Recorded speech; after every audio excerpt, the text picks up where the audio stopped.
Well, I'm actually, I was born in Kirksville, and so we're back up here now, but we're kind of snowbirds. We go down to Florida for the part of the season sometimes, and so we've been in Florida the last 7 years.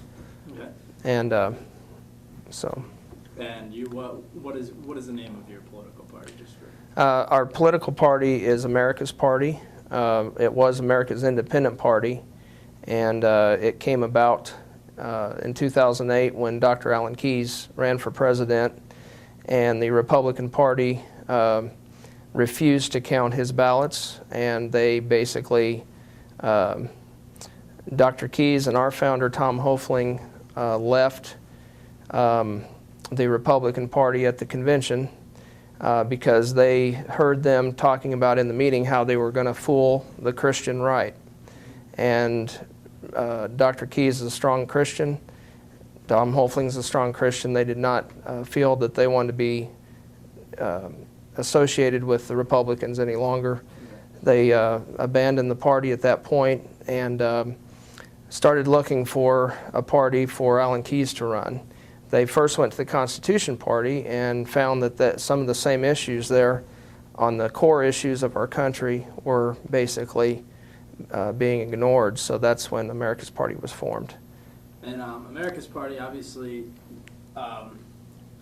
most people think it's a two-party system, which most of the time it is. Do you guys think you're gaining us enough steam where you can make an impact? Well, we hear a lot of talk today about, well, we need a third party, the two-party system's broken. We've taken we simply follow the founders' formula, and that is that there shouldn't be parties. There shouldn't be a label. The person should have to prove what they believe based on their record and based on what they say. So I can honestly say that I have not supported either the Democrat or the Republican in the last 25 years. So I always say I'm not responsible for this stuff that's happening now because I've supported constitutionally conservative candidates. And you know, we know about the Tea Party movement. The problem with the Tea Party movement is it started off with some kind of a moral base. They were focused on restoring constitutional rights and restoring the rights we have under the preamble. And very quickly, the Republicans, Sarah Palin and Dick Armey, saw an opportunity to hijack that movement and use it for their own political gain. So if you look at most of the permits for the stages, they very quickly were hijacked by the Republicans, and now the Tea Party is dead. It's become all about, and you see it on Fox News. I don't care if you listen to Sean Hannity. They all try to tell us that, well, it needs to be an economic message. We need to focus on the economy. And our position is the same as George Washington, the founder of our country. It's the same as John Adams. It's the same as Martin Luther King. We believe that in the preamble of the United States Constitution, which gives us first of all, the right to life. It's mentioned first, right to life, liberty, and the pursuit of happiness. And we also see in the Fourth Amendment the right to private property. And then we see in the Second Amendment that we're given the right to bear arms in order to secure those liberties. Because without the right to bear arms, we have no chance of securing our liberty. And you see that in Africa and other places where they're not allowed to bear arms. They're basically left to the slaughter. Terrorists can come in, wipe out the nation. And I get frustrated when I hear Obama talk about, well, you don't need a AK assault rifle to go shoot Bambi. Well, the guy's an idiot, because the Second Amendment is not there to hunt, even though that's part of our privilege. It is there to defend this country. And if we allow them to take our guns, like they're taking our lives, like they're killing 1.21 million babies a year, all done under the idea that somehow the Republicans are pro-life. But the fact is that both parties are killing the babies because they're putting unconstitutional language into the law. that allow for the killing of innocent people, which our Constitution does not allow.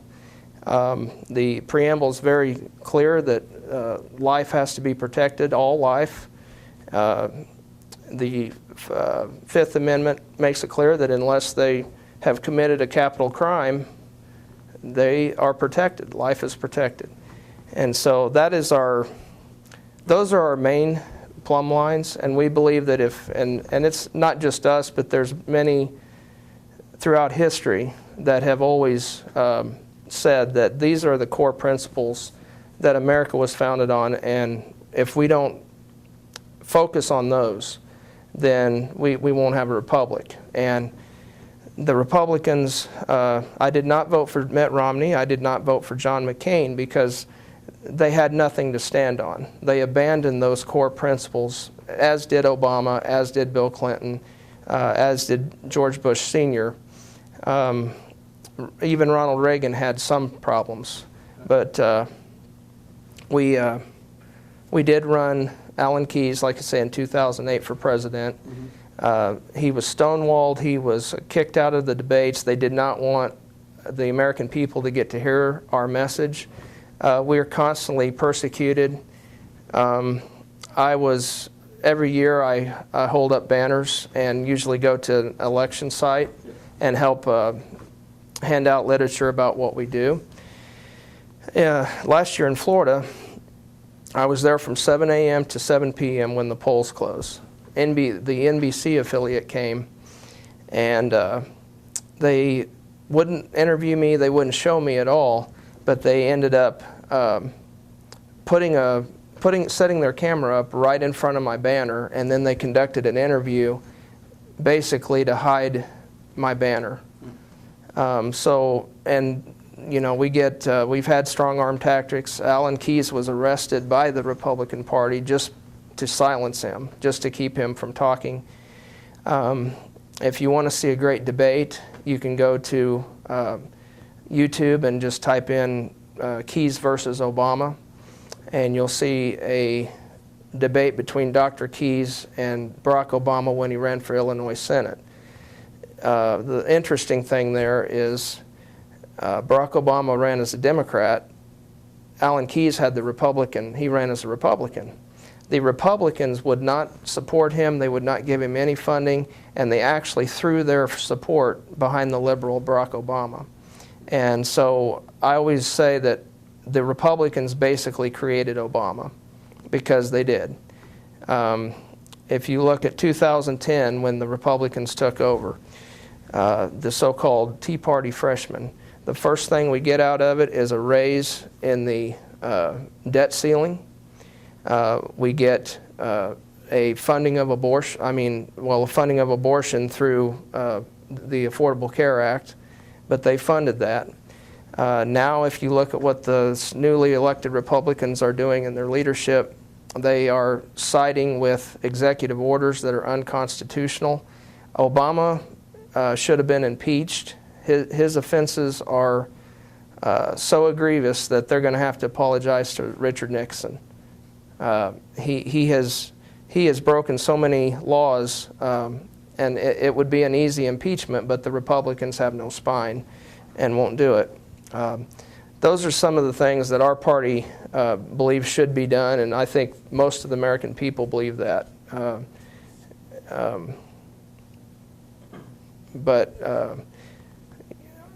I don't know. Do you have other questions? Yeah, no, it's a pretty wide-ranging message. I'm just trying to think, if you wanted to, people who aren't familiar with your party, if you wanted to introduce your party in a few words, how would you do that? I would say George Washington said, "Raise a standard to which the wise and honest can repair. The rest is in the hands of God." All we are doing in America's party is raising that standard. We are keeping that standard, that plumb line of principle alive. And when he said standard, he meant the core plumb line of principle. And that was founded on the Word of God. It was founded on common law. Our founders were geniuses as far as creating a society that was going to be stable. And all the things we're seeing today, the judicial oligarchy, where judges are allowed to make laws, executive orders that are unconstitutional. All of those things are things that the founders foresaw years and years ago and warned us that if the judges have more control than the other two branches, that we'd fall apart. And that's exactly what's happening. And our founders were very clear that unless we have a moral people, we will not survive. And of course, we know the quote, the price of freedom is eternal vigilance. And so, unfortunately, most groups are there to, that create a 501c3 and get tax write-offs. We don't believe in that. We believe the 501c3 system is broken. It's being used as an excuse by many churches not to do what they're called to do. So we're not a 501c3. We're simply a group of people all over the country that have said, this is what we have to do as a citizen to save this country. And the difference, again, between us and the Tea Party is when election time rolls around,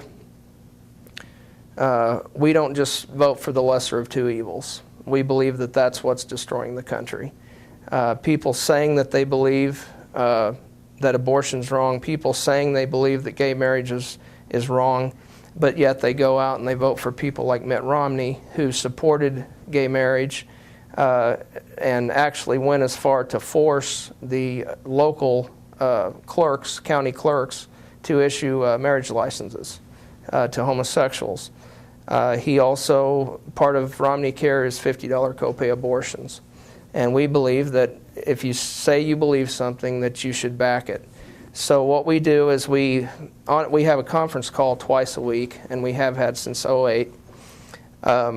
It's every Tuesday and Thursday night at 9 p.m. Eastern time, so that'd be 8 p.m. here. Now, I know you had a political candidate who ran for president, as you said, Sam. Mm-hmm. And he also ran for governor in Iowa this year against Terry Branstad, who, again, is another phony conservative. He's basically a socialist in disguise. So your focus is larger elections, or do you do local elections? We do all elections wherever anybody's called. We don't have bookers. We don't.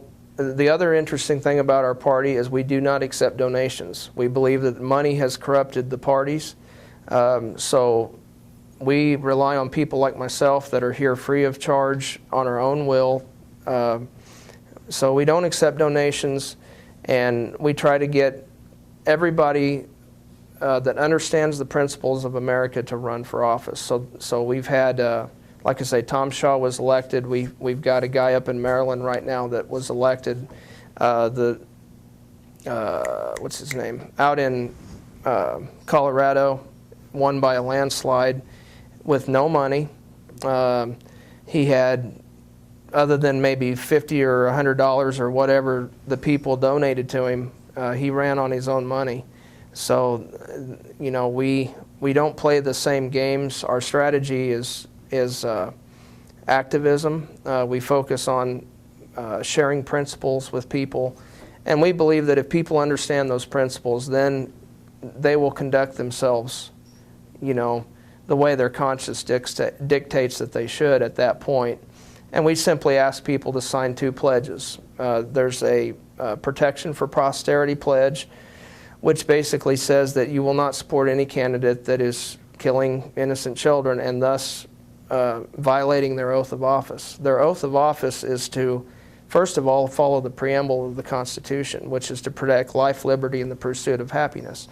Well, if they won't protect life, then they're not going to protect liberty, and they're not going to protect the pursuit of happiness either. So it all goes back to life.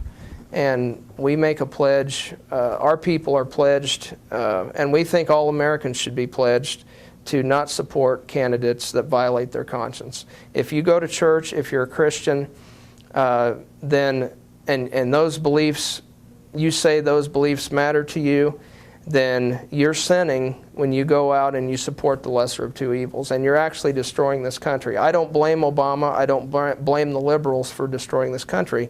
I blame the Christians in this country who should know better. In their heart of hearts, they know better than to be supporting these people. And so that is our main message that we want to get out, is that There is an alternative. You don't have to fall for the, they tell you got two choices.